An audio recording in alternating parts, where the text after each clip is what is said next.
Welcome to the Awakened Goddess Show, your source for inspiration, wisdom, and personal discovery. The place to learn from a diverse mix of mentors, metaphysical experts, spiritual leaders, and best-selling authors from around the world. I'm Angela Wilkinson, attraction coach and founder of The Goddess Next Door.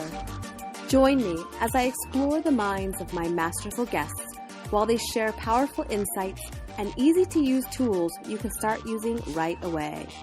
Now, let's tap into the energy of the Awakened Goddess and be enlightened by today's guest. Hey everyone, I'm your host, Angela Wilkinson, and welcome to this episode of the Awakened Goddess Show. Toby Christensen is a recognized expert and innovator in the field of therapeutic drumming and music. Change your rhythm and change your life is the foundation of his therapies, his teachings, and his music. Known as a sonic architect, Toby uses sound energy to create a force that disrupts unhealthy patterns and then combines elemental rhythms to restore, rebuild, and realign the mind, body, and spirit. Toby always brings his A game with his high-level energy, unique music skills, and decades of study with indigenous people and therapeutic experts around the world. He brings a revolutionary viewpoint to solving life's issues on both the personal and business levels. But before I talk with Toby today, I'm super excited to share that Spark Society is now officially open. Spark Society is the place to be to ignite your own brilliance and let it shine. Join today and you'll get immediate access to a collection of exclusive gifts from Awakened Goddess Show guests, plus a private community to connect with other awakened goddesses to share insights and ideas. Visit bit.ly, that's bit.ly/Spark Society for more information and to join today. Well, welcome, Toby, to the Awakened Goddess Show. I am so thrilled to have you here with me today because, I don't know if you know this, but you actually were part of the collective that started my spiritual journey many, many years ago. This is probably now, oh my gosh, I don't even know. How many years is that? It's been a long time, but it's great to be on the show with you today. When you got a hold of me, I'm like, oh my God, Angela, I haven't seen you for so long, and I've been down to Portland a couple times, and it's like, but our paths are always crossing because we're both kind of globetrotters now. So Yes. I'm so glad that we can connect electronically anyway. Yes, I know. It blows me away how, with technology we can stay connected just across the world. It's awesome. But yeah, so, going back to that time when we first met, I did a Vision Quest training and, Yes. a shamanic training. It was like a year-long training. And then you were there when I did my Vision Quest. And oh my gosh, what a transformative experience. And not only that, but one of the biggest pieces about that really touched me was when you pulled out your drum. When you pulled out the djembe, that totally lit me up like a Christmas tree. Because I swear I must have a past life in some African tribe of some sort, because it is so it resonates so deeply with me. And so to have that experience and for you to share that with me, just to back up just a second, this show is part of my week-long birthday celebration. And I don't even know if you know this, but, this week is every day I have a show pretty much dedicated to a person that's really impacted my life in some way. And so you're like, I have no idea what's going on. That's awesome. but so thank you for, really, I love that you're with me to share your gift, because there is so much power in the drum, in sound. And so you are going to talk all about that today. absolutely, it's my favorite subject. My drum is never far away. I know. And in my recording studio, which is about 50 feet that way, are like 30 more drums, and I've got other kinds of African drums laying around. I just love having them around. They're just awesome. You talked about a vision quest, and I know the vision quests that we used to do back in the day were very influenced by the Lakota tradition.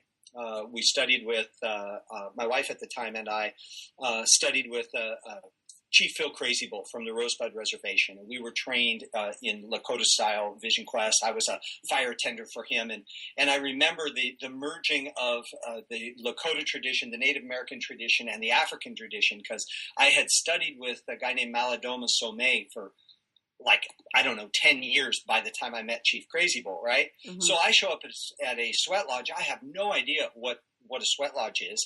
And then I was supporting a vision quest, and I had no idea what a vision quest is. And I show up with my djembe, right?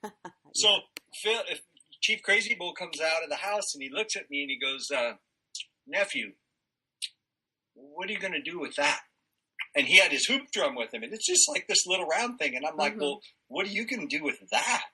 And it was so funny because I'd never been in a sweat lodge before. You can't take a djembe into a sweat lodge, right? No. And so I really learned the value of both traditions. But I also saw how incredibly powerful the djembe is. So when we used to have, when you came back from your vision quest, my gift to you, to your returning to help merge those two worlds is the djembe.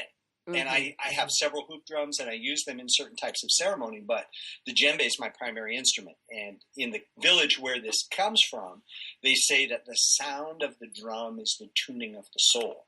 Yes. And that is, I can't say enough about how true that has been in the last, 20 some odd years that I've been working with the drum and working with developing a type of sound therapy that I had never heard of before, never seen before. It actually was birthed from a dream when I got back from one of my trips to Africa.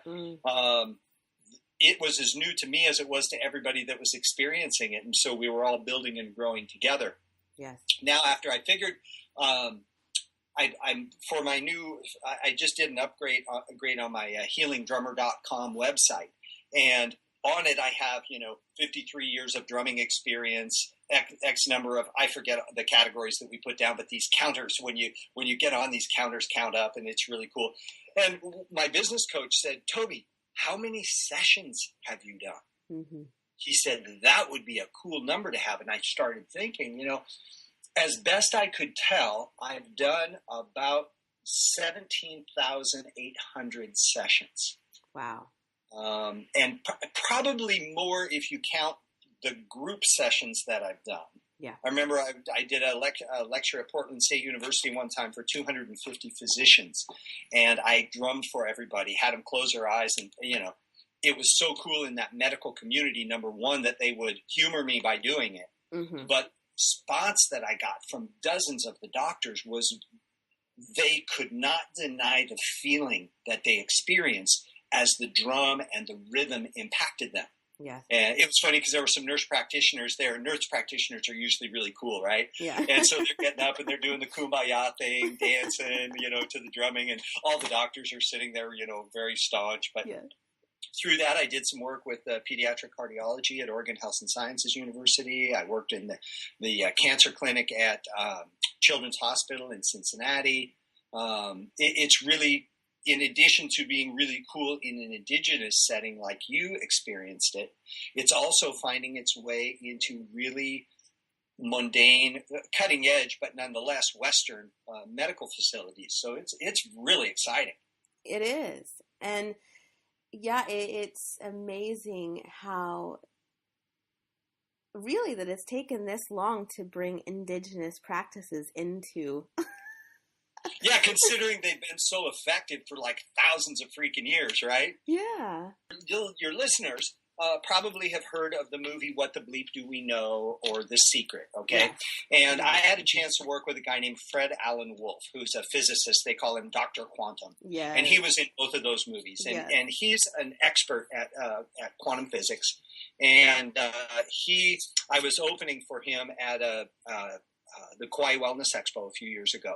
And he's like, Toby, I just love this drumming thing because it supports everything that we're learning in the area of theoretical and quantum physics. You know, when sound energy is so important in terms of transforming existing energy patterns, and we understand consciousness and focus and intention, and then you add something like the drum, which is like this super turbo nuclear powered, energy source.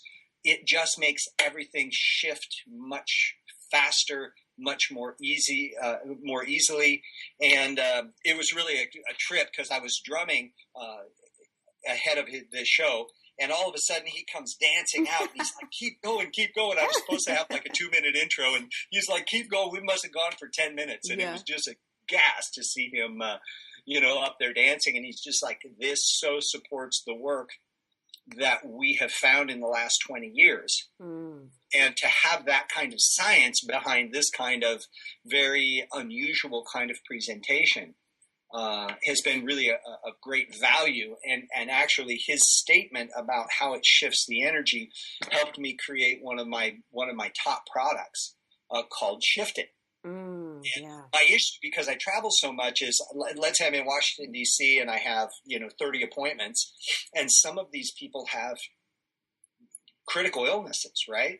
So we do a session and then they're like, well, I need a session next week. And I'm like, oh, well, I'm going to be in San Diego next week. Why don't you fly on over? No, I can't do that. So how can my dilemma was, how can I give consistent, sustained treatment to people who need it when I'm not there? Right. And what it developed into was this thing called Shift It, which is it's a full soundtrack. Most of them are anywhere from 18 to 25 tracks of music.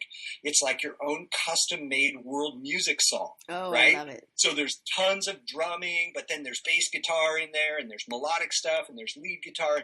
Basically, what I do is through my shamanic experience training, and is I do what's called a shamanic journey, where I tap into the ancient wisdom, and I bring in the person and their issues, and I ask for the frequencies, rhythm, changes, all of the rhythmic possibilities and all of the frequency possibilities that will sustain their desired outcome, whatever that is.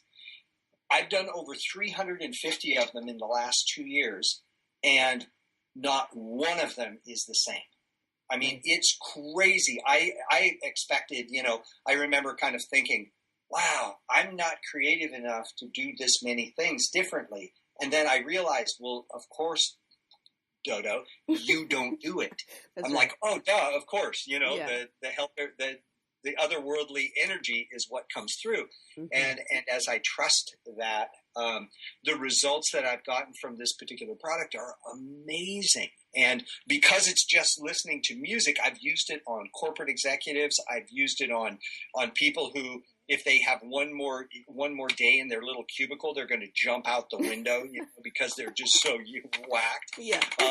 People with cancer, people with chronic depression, chronic fatigue. I mean, you name it. And I've made couples shift it.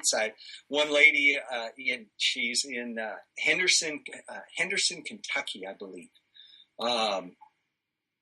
She was stuck in her business. And it was so funny because she's like as ordinary as white bread, right? Like totally by the book, not new agey at all. So it's not like she knew about quantum physics and, she knew about the law of attraction by intention through her church. But it was a very religiously driven understanding of it, right? She felt the drum and she's like, oh my God, I got to have some of this. And so she came to a demonstration, and then the next day she made a full hour session for herself. Yeah. And after the session, she bought a Shift It. She'd been stuck for 15 months. 10 weeks after she started listening, had her session and started listening to the Shift It. 10 weeks, she hit the goal that she'd been striving for the last 15 months. Wow. And that was 2 years ago, and she has sustained that ideal level of business since then. Nice. So it doesn't have to be some kind of, like, you don't have to be critically, stage 4 cancer, or you don't have to be some kind of woo-woo. This is just about energy, and it's actually really mundane. Mm-hmm. You know, if your car hits the car in front of it, there's a collision, there's a shift in energy and a shift in form. Now that example isn't all that positive, but imagine just the opposite, something really positive bumping you into the road that you've been trying to get on and didn't know how to get there. And all of a sudden, without having to figure out, because if you could have figured that out, you'd already be there. Right. All of a sudden, the energetic shift happens, and boom, everything's different. And it's the most exciting and most fun work I can possibly imagine. Oh yeah. I know when I get on my djembe and start drumming, I mean, I'll just drum like 3 hours straight, and it's like you just don't want to stop. It's just that energy, and it's just unbelievable. So I'm curious, let's go back to the quantum level. So how is it that the sound itself and the resonance shifts the quantum field? How does that work? Okay, so we know that everything in the created universe is pure energy. It was really fun talking to Fred Alan Wolf, because we used to think that, there was electrons and neutrons and they were flying around each other, right? And those were the solid masses in an atom. Right. And they were flying around each other. And the amazement was, oh my God, these things are suspended in this energy. And that's so interesting.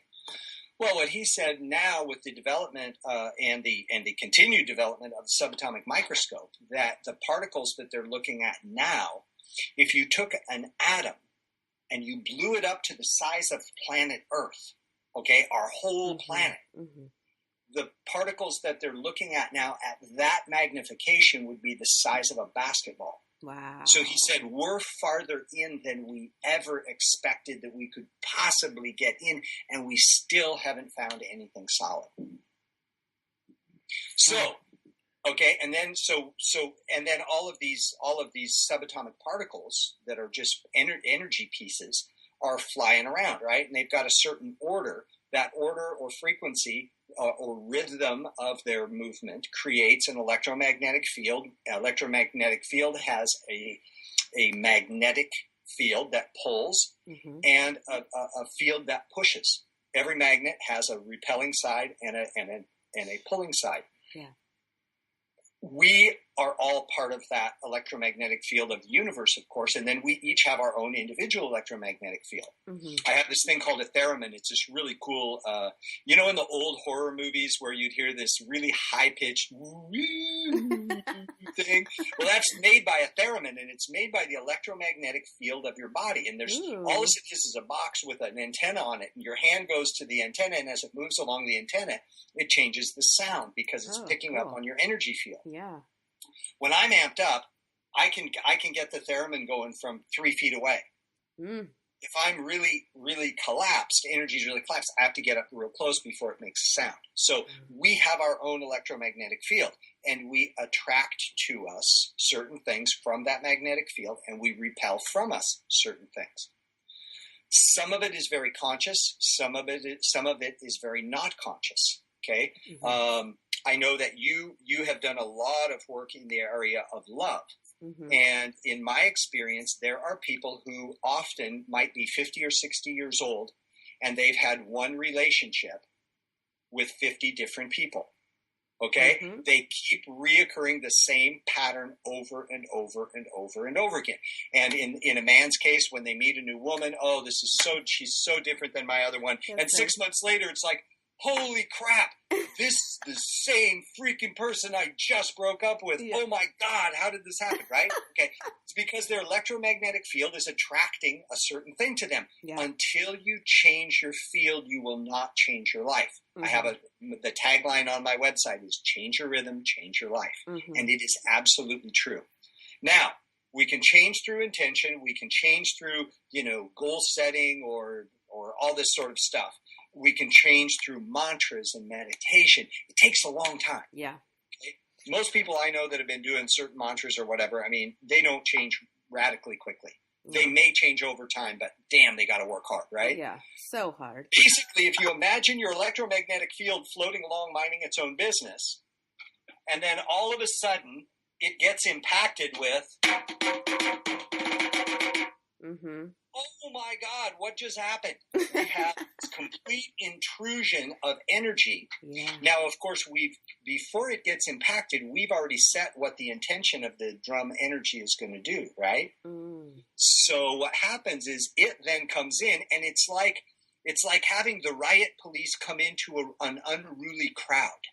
They connect to and reorganize those things that are floating around so that they don't float around in the same way. And anytime that happens, your electromagnetic field changes. When you apply sound with intention, it shifts your electromagnetic field so that you effortlessly and delightfully, I'd like to say, attract things that you desire to attract, and you repel the things that no longer serve you. And it's the thing that I love about it is I'm a very impatient person. Okay, I want instant goal gratification. Yeah. Right? Yeah, you have a lot of fire in you. Yeah, I don't want to wait. I want me it too. now. Me too. That's why we get along so well. Yeah, of course. And so, because of that, I want something that works quickly. If we look at indigenous practice, almost every ancient tradition in the world has drums. I mean, Michael Harner talks about the shamanic tradition going back 40,000 years. Wow. And, he's an amazing anthropologist. And of course, the first instrument that is depicted on these ancient, they're paintings in a cave, I think somewhere in France, that have been determined to be the oldest representation of shamanic tradition. And there's women playing drums. Okay, or what appear to be drums. So drums have been used for a long time, and there's a reason why they use drums is because they're really helpful and they really work. And in Burkina Faso, West Africa, where I was trained, they live in sub-Saharan Africa that is absolute crap. I mean, the soil's lousy. I don't even know how it grows food from a Western point of view, right? They understand because they do all this ritual, right? Yeah. And of course, they do tons of drumming. And, the sound of the drum is the tuning of the soul. They don't explain how it happens. They just know that when you drum, things change. Or when you get the drum applied to you, things change. Yeah. And we know it in the West because we can actually measure it. I've been working with a woman from the Veterans Administration here in Cincinnati. And we've hooked up with a company called Wujitech, which has a brainwave monitor. And this other company called Zephyr, and it's got this belt that you put around yourself, and it measures heart rate variability, blood pressure, respiratory rate, and then the depth of your breathing. So we're actually able to quantify what's happening to a person while they're drumming themselves, or if they're in a session where I do the drumming and the drum is hanging over them, the way that I do my sessions. We can actually quantify what's happening to their mind and their body through these two devices and create this computer graph. It's really cool. And I've been doing this for 20 plus years, and I've never had the devices to actually measure this before. And so it's really awesome to have this technology that quantifies and verifies yes, you feel it. No, it's not just an emotional, get yourself off thing. This is like a real thing. Chemical changes are happening. Your respiratory rate is changing. Your breath is changing. Your mind, your brain waves are radically shifting from where they were. Yeah. And then we can go back session after session and map the long-term transformation of a person by mapping their brainwave and these other factors. So cool. It's cool. Yeah. And what I'm sitting here thinking as you're talking about this, I'm thinking about, as long as I've known you, I've actually, I've been witness to some of that journey and that unfolding for you, and seeing how that has happened, and also being able, or having had the experience of had a personal direct on drum healing from you, where, and as Toby's talking, he actually stands over you and has the drum facing into your chest and drums right into your soul. And Yeah, I mean, I can remember, it's like amazing these sounds that you hear from the drum. I mean, I would hear singing and, you just are completely altered and and you just never know where you're going to go. But it also can be just a very, just a delightful experience, just the drumming itself. I'm glad you enjoy. Yeah, it is really neat. I remember a hairdresser. He was a very apparently in the hairdressing world a very famous guy. They would, his salon would send him to Milan to do these big fashion shows with all the big designers and la di da. Mm-hmm. And he wrecked his car and crushed his hand. And he couldn't use his shears. And apparently that's very important when you're a hairdresser to be able to use your shears. And he had like 4 surgeries. He had tons of scar tissue. He still couldn't use his hand. He had no mobility, no dexterity, and it was radically affecting his ability to make money. And he was really bummed.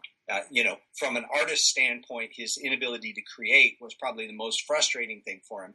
But then it started, he couldn't take certain clients and he couldn't book certain gigs that were really profitable for him. So it was affecting him financially as well. And I was getting my hair cut by him, and he said, listen, I know you do this kind of weird thing, and I'm not into this new age stuff at all. So he said, I just want you to know right up front, I do understand the science of it. It makes sense. My doctor's been using, what do they call it, ultrasound, but it hasn't been able to break up the scar tissue. But I understand the use of sound in the medical community. I get it. So I see how your thing can work, but I'm really not comfortable with, all the, ooga booga stuff. And I'm like, well, there's no woo stuff in this. This is science, man. And he said, well, I want you to drum over my hand, but I don't want you to do any of that shamanic stuff. I'm like, okay, fine.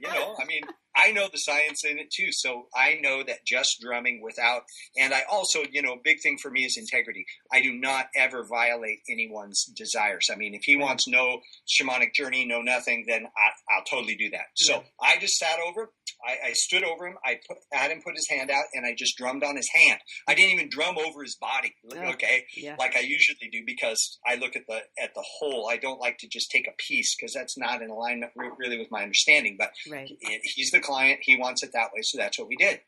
I'm drumming my little butt off, and doing the thing, and what I'm doing is just focusing the energy of the drum on creating the desired outcome for the client. For him to be able to have mobility, use his hands so that he can regain his craft, right? That's all I'm holding. Drumming. I must have drummed on him for half hour, 40 minutes, right? And then I stopped, and then we did a little talking. And he said, okay, now you said you weren't going to do any woo-woo stuff. And I said, nope, straight drumming. This is what I focused on. This is what I held for you. Okay, you got to promise not to tell my wife. I said, what happens in this room is between us, full 100% confidentiality. He said, who was singing? He said there were like 5 women singing the most beautiful chants. And he said, at first I was really scared. And then I was pissed because I thought you might have been doing your woo-woo stuff, but I trust you. And can you tell me anything about that? And I assured him that I did not violate his desires, and that was just a gift that he got from the tradition of the drum. Yeah. That the otherworldly energetic aspects, when they open, you can't control what happens or not. You just hold the good intention. And in this particular case, he got a little taste of otherworldly connection through this song, and in this case, it was really pleasant for him. You never know what you're gonna get, right? Exactly. Yeah, you just know that when you have a good and this is why I always talk to people about how important it is to have a clear intention. People will come to me and they'll go, well, I want more money, and I'll pull $1 out of my pocket and give it to them. I said, there you go. You just got your dream come true. See you later. You got more money. You have $1 more than you had 5 minutes ago. Yeah. Well, that's not what I mean. And I'm like, then get clear. Oh, like I love really it. clear. You know, this is important, and I'm not a believer in you be careful for what you ask for. I just think that's such a crock of shit. You know, I was at this. I won't say the church because it used to be in Oregon, but anyway, there's this place that was kind of a New Age place, and I remember the pastor who was all about abundance saying, "Oh, we live in a loving, abundant universe, and we can manifest." Well, and anyway, I don't even want to get started on what I was just thinking about, because some of these guys that talk about manifestation, they just freaking rip people off, and that's how they make their manifestation. That just pissed me off. Anyway, but when she got done, she said, "And be careful what you ask for." And I'm like, oh my God, did I seriously hear that? Loving, abundant universe, be careful. Okay? So I call bullshit on that. I say this.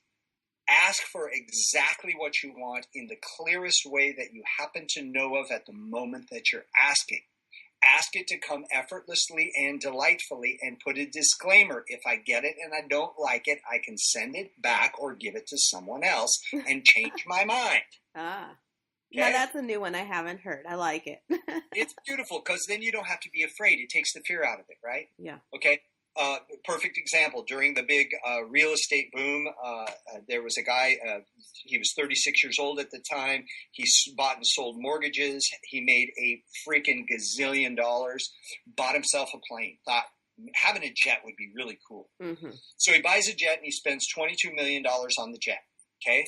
That was affordable. All of a sudden, he gets a bill for fuel, maintenance, mortgage.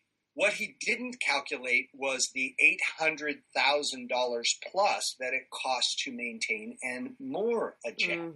Yeah. And he's like, wait a minute. This is, I can afford the jet. I don't want to pay $800,000 to keep, never mind. So he sold his jet to the leasing company, and he shifted. What he really wanted was access to a private jet anytime he wanted to for X number of dollars. And so he asked for what he thought he wanted. He got it. He didn't want it. He gave it back and started and shifted. That's how we learn. Yeah. And I look at it as part of a positive learning process, not part of something that we're stuck with, or that we have to, when we have to fear an abundant, loving universe, there's something wrong there. Yeah. Well, yeah, you're bringing in what you don't want. Exactly. I mean, there's light and darkness and everything. And yeah. With the drum, you set your intentions. The cool thing about it is, because it's nonverbal, you don't have to figure out what it's changing in you. You just set your intention and you be as clear as possible, and then it adjusts the energy to your intentions. You don't have to figure out what part of you is out and what part of you is in alignment. You don't have to do any of that. You just focus, and this happens, know, and it's cool, and it's really, really powerful. So I know I can just feel your energy. You're just like so ready to like put your hands on your drum. But before we do that, I believe that we all have a brilliance within. And so I'm curious if you can share how you aligned yourself with this path that kind of unfolded for you. That was probably something that, you maybe weren't thinking you were going to be doing when you were 10. Oh God, no! Had no intention whatsoever. Right. I mean, I've been through a lot of phases in my life. I started off playing drums when I was 4 years old. Was involved in traditional, jazz and rock and roll music all through my high school years. Had a born again Christian experience when I was a junior in high school, and when I graduated as a senior, I was in a rock band that went on the road. We ended up falling apart. As soon as the band fell apart, I went to seminary and traveled the world for 6 years as an evangelist in the Assemblies of God Church. Kept the music going, just shifted into gospel music, and had some not very pleasant experiences with organized religion, which caused me to leave the church. The interesting thing is, then I got into the corporate world. Mm-hmm. And the thing that I did was I went completely the other side. I went from being very spiritually oriented to being absolutely not interested in having anything to do with any, I was basically F you, church, God, and everything else that has to do with anything that I've been about.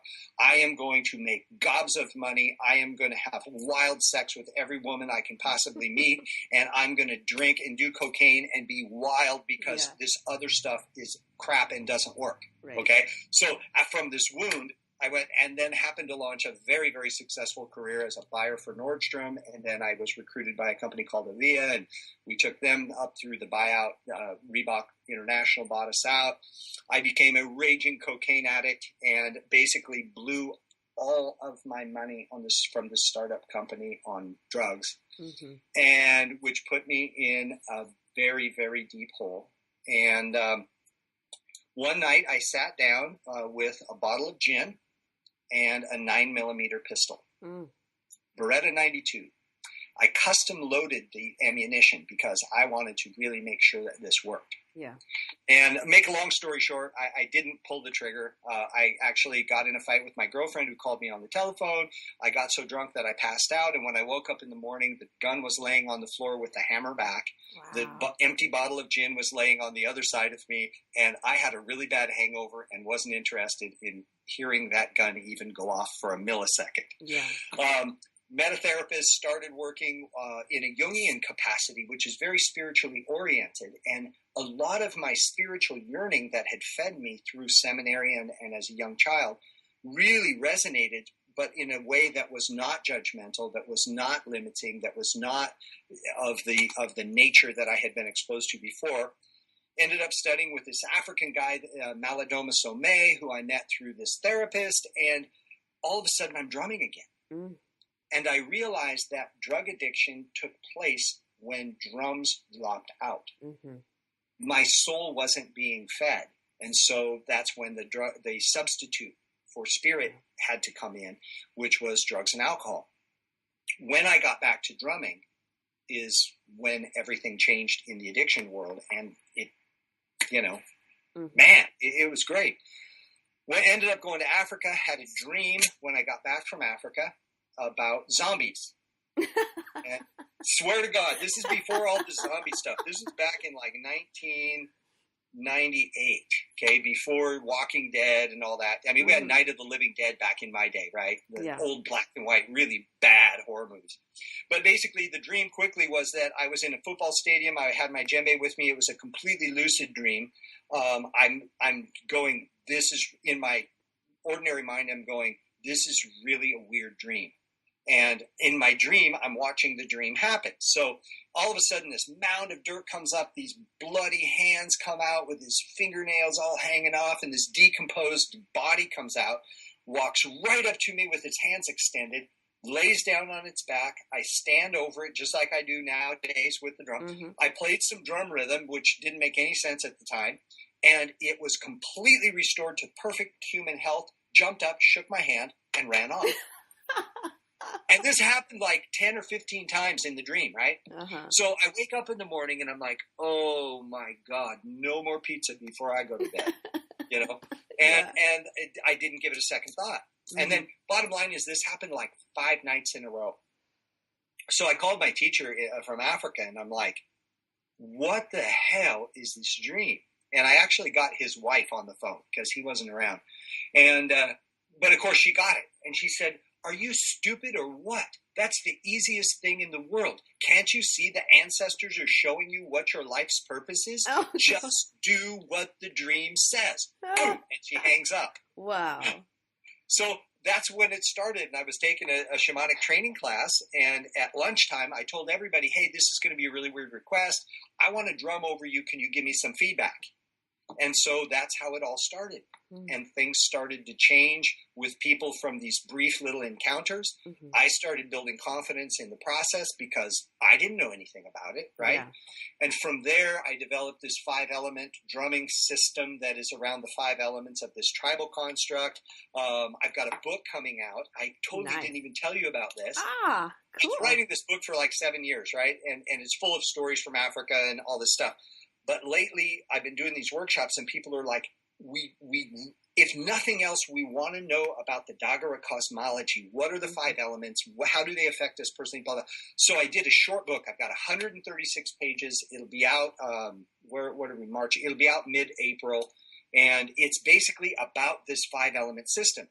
Well, there's also rhythms to each of the 5 elements, which affect the body in a certain way. And so from that dream and from the experience of playing with people, this whole thing got developed. And then as, the years went by, we saw more and more really amazing miracles. I mean, I had a guy come to me that was given 30 days to live with AIDS. He'd been AIDS, full-blown AIDS for like 8 years. He'd been on the cocktails. Mm-hmm. His viral load was, 40 million, T-cell count undetectable.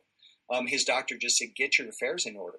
And he called me and he was in bed most of the time, but I said, you got to get to the office. If you can get somebody to get you here, I will help you. I don't know if it'll work, but we can give it a shot. 6 months later, his viral load was 0 and his T-cell count was 870. Mm-hmm. He's alive today. He has gone from taking 14 meds 3 times a day to 2 viral suppressants a day. Done. Absolute healthy as can be. Yeah. When that stuff started to happen, cancer tumors disappearing, people with chronic depression who'd been suffering with mental illness for, 30 years completely cleared up in a matter of months. I mean, I really knew that I was onto something. Mm-hmm. And my goal since then has been to bring this to as many people as possible. Mm. So. Oh, I love it. Yeah, I actually have a couple of your earliest recordings. I have the 5 rhythms before it was the produced CD. And I also have a soundtrack of double drumming. Oh, cool. And I actually still use that all the time for shamanic journeying. I love it. Oh yeah, I still use the shaman's journey, the double drumming. It's a great tool for shamanic journey. I mean, it's still, a matter of fact, I have a bunch of them right up here, the actual produced CDs. And almost every time I teach a workshop, people want those CDs. Oh yeah. And now that I've got the book, people have it. It's called Africa to America, handbook on the Dagara Cosmology Handbook, I think is what I named it. Just super simple. It came completely out of dissecting this big book that will hopefully be done by the fall. And it's called 5 Pathways to Your Genius because, you talked earlier about everybody having their own unique thing. Well, that's a teaching of the village, that every single human being is born a genius. And it's the job of the village, the job of the mentors, to acknowledge and support the genius that resides in each person. Mm. And that's what the drumming is all about as well, is to help awaken your genius. Because it's nonverbal, I'm not telling you what to do, but you're able to access the depth of your soul and you discover yourself. Yes. You re-fall in love with yourself. You re-enter the place of hope. One of the mentors that's really helped me, he talks about finding your superpowers. What are the things that you want to leave people with when you've had any kind of encounter with them? Mm-hmm. And mine are hope, freedom, and fulfillment. And that's really what my teaching boils down to, giving people hope, hope for the present and hope for moving forward. Freedom from where they've been, how they've limited themselves, any mistakes that they made, and freedom to become the most amazing, being that they possibly can be. And then, of course, fulfillment, because you can hope and you can have the freedom, but if you don't fulfill your dreams, it's like an unsatisfied life. And so I really want to help people fulfill their dreams so that they get to that place of really feeling like they have mattered in the world. Mm-hmm. And, everybody has the capacity to do that. Yeah. We don't have a very good social structure to support that. Well, but that's why there's people like you and me. That's right. And I want, I'm committing now. I want you to be on the show when your book is done. And then we'll talk. Oh, absolutely. Yes. Cool. All right. So I don't want to keep you or the listeners any longer from getting to the drum because there's nothing like it. So why don't you tell us what you're kind of feeling inspired to do, and then I'll let you take it away. So I'll do I have about 3 minutes or so? You have as much time as you want. Okay, so what I'm going to do is I'm going to play a small segment of each of the 5 element rhythms. Okay? I'm going to start with Earth, which represents nurturing, abundance, welcoming, and home. It's about feeling at home in our own skin. It's about creating abundance of all kinds: friends, love, community, money, of course, too. That's a big energy in our culture. So that's the Earth energy. Then I'm going to go to nature, then I'm going to go to mineral, which is about stories. It's about shifting our stories. Once we establish what we want to create, once we create the abundance and we connect to that earth and we really realize that all of the support is there to sustain us in the way that we desire, then we got to look at the stories that we're telling ourselves. You know, what are we reinforcing? What you focus on, you feed. So the next rhythm is to help you shift your stories from poverty to wealth, from loneliness to relationship, from sadness to happiness, whatever kind of shift, whatever kind of story change you need. Mm-hmm. Then I'll go to the element of nature, which is magic and transformation. Sometimes we're so stuck in our stories we can't get out. So we need a little magic to transform that energy. And then I'll go to fire, which is inspiration, passion, clear vision, and spiritual connection. Once we get our story transformed and we got it, then we need to be inspired to sustain that focus. And we need the spiritual connection, the guidance of the ancestors to get that. If we had the wisdom we needed now, we wouldn't have the problems we have now. So we need the intervention of this greater wisdom. And then last but not least, I'll go to the element of water, which is healing, reconciliation, and flow. And that keeps us in the flow. It heals the things that have been damaged along the way that need to be healed in order for us to connect all the proper circuitry to get where we want to go and have that hope, freedom, and fulfillment. Mm-hmm. Okay? Cool. So here we go. Just sit back and relax. If your listeners have a particular issue that is present right now, something that's up in their life, imagine what you are like after that situation has transformed. What does the transformed, renewed, enlivened, enlightened you look like? Feel that and experience that, and let the drum shift your energy to that place. Cool. Okay? Take it away. Here we go.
much fun. Oh, love it. I just want to say, whatever experience you had, whether you found yourself feeling euphoric or you found yourself tearing up or crying, whatever experience you had is perfect. Just relax into it, let it flow. And it cooks for a while. It does. I remember one woman in Portland, actually. I had worked with 3 of her students, and they had just these miraculous breakthroughs, like instantaneous. Like they came in the office as one person, and they walked out somebody completely different. And she's like, "This is amazing." And she was one of the first people to bring the Dalai Lama to the United States, and I was very, I really wanted to impress her, just because she was a really important person that had done a lot of really great stuff. And, I always do my work with absolute integrity. It's not up to me what happens, right? And sometimes as practitioners, we get tested on that. And this was one of those things. Here, this really important person comes in, and I just really did my very best that I could do. I did everything I knew to do, was very conscious, was very attentive. And we got done, and she looks at me and she says, "Wow, I got to be honest, I'm really unimpressed." Oh, wow. And I was devastated, right? My ego anyway was going, "Shit, this sucks, man. Here I had this breakthrough to maybe play for the Dalai Lama, and she doesn't like it." I'd never had anybody not like it, right? Yeah. And so this really important person just absolutely doesn't like it. And it was great. She said after the exchanges so and so and so and so and so and so had, I was really expecting something really monumental, and I just didn't get it. And I'm just like, okay, I'm sorry, and thank you for coming in, and sorry for wasting your time, right? Yeah. And so I went back in the office after she left, and I said, okay, let me just review. Did I hold my integrity? Did I do everything that I was instructed to do? Because in my shamanic training, I was telling people it's really simple: ask questions, follow directions. Spend time getting to know the spirit helpers that you work with, that do the job that that help you do the job you do, and make sure that the spirits are doing the spirit work and you're doing the physical work, which is basically translating what's happening on the spiritual level or on the energetic level. So I said, I didn't interfere in that in any way whatsoever. I followed the directions exactly how I received them, and there's nothing else I would have done differently. So, okay, and I just let it go at that point. Mm-hmm. The next morning, she calls me up in tears. "Oh, my God. I had like a delayed reaction in my sleeping time. My dreams were the most potent and most powerful I've ever had. I mean, you are the greatest healer in the world, except for His Holiness, of course." And again, compared to the Dalai Lama, that's a pretty good thing, Yeah. But the point is that the first thing was, I rechecked myself to make sure that I did the work the way that I did it. It's not my responsibility or my responsibility to have somebody get a certain thing. We heal ourselves, right? Mm-hmm. But it's my job as a practitioner to hold the space in the best way that I know how. If I've done that, that's it. We're good. And I was good with it. Mm-hmm. And then what she got was what she wanted. It just happened about 12, 14 hours later. And she got this amazing life transforming experience that she'd been waiting for, for a long time. But I had to go through a little ego test first. So it's cool, so people that have experienced this, even that short little few minutes of drumming, it's going to cook for a while. Mm-hmm. And things are, you might have some really cool dreams. Make sure you drink lots of water. This is something that impacts your psychology, your spirituality, and your physiology is radically, shifted from this. Yes. So it's fun stuff. Yes. Is there anything you feel like you have left to say that you haven't had a chance to talk about, or before we wrap up? I just thank you for having me. My work is so important to me, and I want to get it out to as many people as possible. My website's healingdrummer.com. Check it out. If it's okay, I'd like to give you a gift for your listeners. Yes. I have a CD that's really, really, really cool. And it's a drumming that I did for a monk who he wanted to heal the world through the compassion of his heart. And we recorded it, and it's called Djembe Heart Meditation. And I promised him that, it cost me money to produce things and to buy studio equipment and stuff. So I can't always just give things away. But I told him that I would give the first 1,000 CDs away. Mm-hmm. And I did. Mm-hmm. And we gave them, they have them at the library at Children's Hospital. They've got, they're all over the place. They're all over the world, literally. But what I would like to do is to give you the track, the electronic download of Djembe Heart Meditation so that you can give it to your listeners. Awesome. And, besides being friends, I have deep respect for you as a practitioner and the gift that you bring to the world, the genius that you are, that you have found and you keep reinventing in such an amazing way.